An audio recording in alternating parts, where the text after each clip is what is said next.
to the Money Mentors Podcast. It's often tough to talk about the tough things that come along with maybe getting older, but planning for retirement does require us from time to time to ask ourselves the tough questions. So this week's list here, Gary and Laurel, actually focuses on just that. And we have 5 of these tough questions to address before you actually get to retirement. So I thought we'd go through these here because sometimes, the best way through it, let's just address it head on, right? Yeah, absolutely. So number 1 here, and this one, it kind of applies right now. And I think a lot of people have had to come to grips with this year because we were, just sailing right through with the market for so long there. It seemed like everything was going up, up, up, up. But question number 1 to ask yourself is, what will you do when the stock market crashes? Because there will be that next crash. We just don't know when. Yes, and that's what I'm thinking. And the message to everybody, it's not a if, it's a when, right? You're going to see a handful of these through all of your retirement of the peaks and the valleys. And that's just how the economy works. But for you, the question is, are you diversified, right? So if it does go down, what types of assets are you currently holding on to know, hey, am I really in my 401k and mutual funds? I have 50% in Coca-Cola stock. That's not going to be very good if that one asset goes down, right? So what does diversification really look like? And if you don't know that answer, ask your advisor, or better yet, this is your opportunity to give us a call, and complimentary, we'll do the stress test and see what that looks like for you and provide you that clarity, right? Just so you have that second opinion.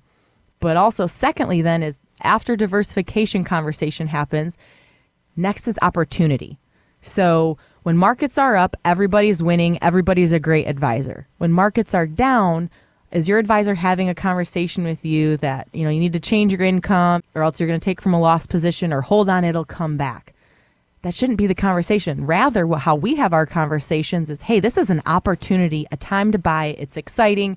Gary's excited. I've been here for 11 years. And when my dad when I first came in, I should say, and Dad was like ringing a bell and everything's red. I'm like, oh my gosh, it's 8:30 in the morning. How are you excited with all the red? And he's like, because it's our opportunity, right? Once again, everybody does good when they're up, but what kind of advisor are you when the markets are down? How do you go to work for your clients to give them that value, that asset that they need? And that's where you look at this to say, during the up months, you should be harvesting those gains, putting them on the sidelines. So when there is a dip in the market and things, hey, let's buy in at that time. And now you keep this market cycle going. Right? That's a part of the philosophy of what we do every day. And if your advisor hasn't told you this, ask the question. The market goes down 20%. How are you going to reinvest assets so I can buy in? And if they don't have an answer for you, maybe you need to go find a different answer. Right. Yeah. Again, they should have an answer and one at the ready, not just hang in there and it'll come back, because that's not the right one. So if you want to learn more about our investment philosophy, we'll tell you more in just a moment here about how you can get your own stress test there at Matson Financial Services.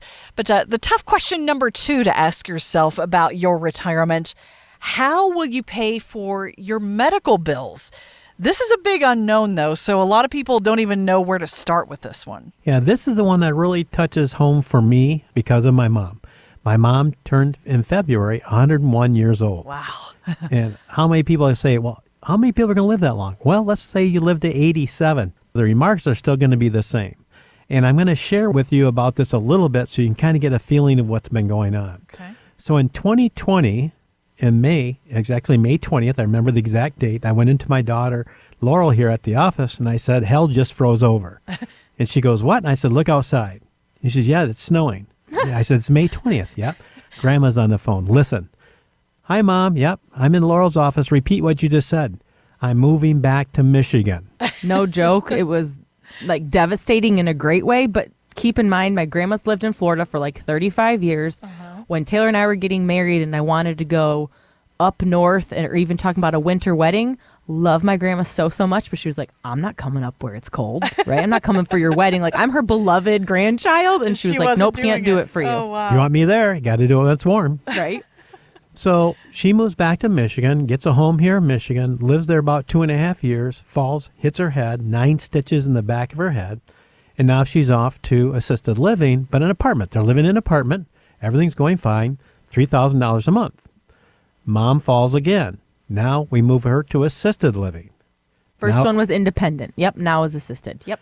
Now it goes from $3,000 a month to $7,000 a month.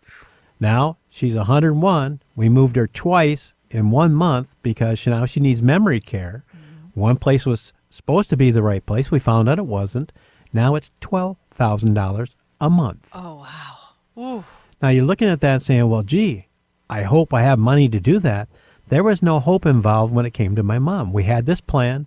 My grandfather lived a long age. My mom's going to live a long age. I may live a long age. And we knew we needed dollars set up for that. So not only did we liquidate their real estate and invested it wisely, but also the additional income they had coming in, we had set up so it can never run out. Again, an annuity that she took out when she was 62 years old. Wow. Still paying her those dollars. In fact, when she turned 101, they had to verify that she was still alive because they're still paying the money. That's the great news. Yeah. So once again, when it comes up to the medical bills, you want to plan for the worst and know that you're covered, and knowing that if it doesn't happen, that you don't need that long-term care, you still can have those dollars. Yeah. But what you don't want to do is plan for medical bills and then can't do the things you want to in retirement, like having a long-term care insurance come up due to you, and you're used to paying $2,400 a year, and now they want $6,000 or $10,000 for the same coverage. That's not a good plan. You want a plan that's fixed all the way through, that you plan for the benefits you need, not the excessive benefits, and making sure you're okay so the plan will get you all the way through retirement. And we have a whole division, a whole health solutions division where we talk about Medicare and marketplace insurance because there's so many factors. I mean, leading up to 65 and Medicare, they're actually going to base your premiums, right, what you pay off of 2 years prior income. Think if you're a small business owner out there and you sold your business for multi-millions of dollars, how do you think that premium's going to look? Right. And that's for Yeah. your whole life, right? But maybe you're an individual where you're retiring early, pre-Medicare, and you might need COBRA, or does that mean marketplace? And I've seen it time and time again where individuals on Medicare thought that Medicare would pay for everything because their agent didn't talk about that. And now they're like, I just got hit with a $4,000 bill that I didn't know I was going to get, right? So all these little things really add up. So you need to make sure you have an expert on this on your team. We have one here. We call him Medicare Matt, but he goes over this with you. And that's really important to us to have reviews of these plans year over year too, because how many times before we added this, I had conversations with clients and like, I signed up and I haven't heard from that person since. I mean, years, right? And think about how their health has changed, maybe their prescription plans. So it doesn't harm you in any way just to get a review of your medical plan, your insurance coverage, and see if there's anything else we can do to help you there. And for our clients here at Mattson Financial, this added value, this service here that we provide is complimentary to you. That's just a benefit of being a part of our Mattson Financial family. We want to make sure you're really well taken care of in all aspects of retirement. And just on that note, I want to give you a little story so you remember that. And that is the clients need to have income coming in of $200,000 a year for what they want to do in retirement. And they're 5 years below Medicare age. Now, if they have over $64,500 of income, then they lose some benefits or copays, if you would, on insurance subsidy. So their income is over $200,000, but their taxable income is below $69,000. Yes, it's possible to do that if it's set up properly prior to you taking that retirement time frame. Okay, great to know. A question number 3 to ask yourself is, do you have a financial advocate who can help if you're no longer able to manage finances on your own? This is a great one to ask because we don't want to think about worst case scenarios like that, do we? No, but it's the inevitable, right? Because the worst side of that is you don't talk about it. It happens, and then the person who has to step in is paralyzed or has no idea what to do. And it's at the worst point of their life, right? Like they're going through something so traumatic or stressful, a death or a fall or whatever that might be. And now you have to deal with it. So we do that completely different here at Mattson Financial. We're going to talk about this from the beginning, right? And that's why it's important. When you think estate planning, it's not just for the wealthy, right? For us, it's important to make sure you have power of attorney documents in place because if something happens to you, financial companies, including ourselves, due to privacy and legality, we can't just give your information and say, even though you're the beneficiary or I want to share something with you, I can't because you're not power of attorney, right? So don't do that to yourself, to your family. And also we go through and we have trusted contacts So if we think something's off, if we haven't heard from you in a while, we know who's a part of your family circle so we can get them involved and make sure you're well taken care of. Absolutely. Now, next on the list here, an equally important one is if you're married or you have a life partner, what will happen when one of you passes away? Another very tough one. Yeah, and let's face it, a majority of the time, a vast majority of the time, one of you is going to be left behind. And if you don't have that money, math, DNA, and now you have to do the planning, that's all on you, that can be a scary, daunting task.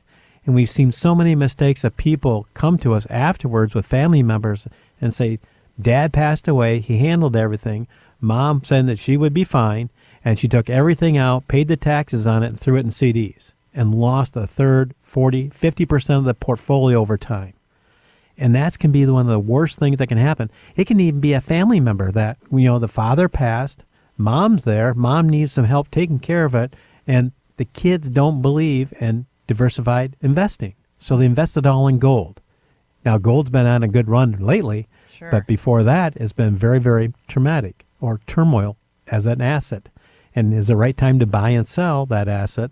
If you're buy and holder, that's not an investor, that's a hoarder.